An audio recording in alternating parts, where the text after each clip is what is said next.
செல்வாக்கு 2 நாளா லைட்டா சளி தான் பிடிச்சிருந்துச்சு. அதுக்கே அவன் பண்ண அக்கப்போரு இருக்கே, என்னை எப்படியாவது காப்பாத்தி விட்டுரு பாப்பான்னு புலம்பிட்டு இருந்தான். எனக்கு காலையில கொஞ்சம் பரவாயில்ல அப்படின்னு காலையிலேயே வண்டி கிளம்பிட்டேன். அவனை அனுப்பி வச்சுட்டு ட்ரெஸ்ஸு கொஞ்சமாக நிறைய ட்ரெஸ்ஸே இருந்தது, அம்புட்டையும் ஊற வச்சுட்டு இன்றைக்கி காலையில் தோசை தான். செல்வா காலையில் 4 மணிக்கே வண்டி கிளம்பிட்டான். எனக்கு மட்டும்தான் தோசை ஊற்றி தக்காளி சட்னி வச்சுட்டு காலையில் சாப்பிட்டாச்சு.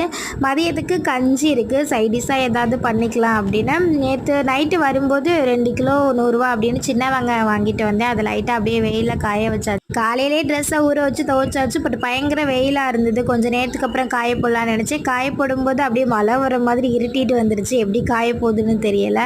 பாப்பா 2 நாளாக வீட்டில் இருந்தால் வீடு பயங்கர குப்பையாக போட்டு போயிருக்கா. எனக்கு க்ளீன் பண்ணலாம் அப்படின்னு எல்லாமே எடுத்து வச்சுட்டு இருக்கும்போதே கரண்ட் போச்சு. ஒரு 3 நாளாக என்னென்னு தெரியல, கரெக்டாக மதிய டைம்லேயே கரண்ட்டை கட் பண்ணிடுறாங்க.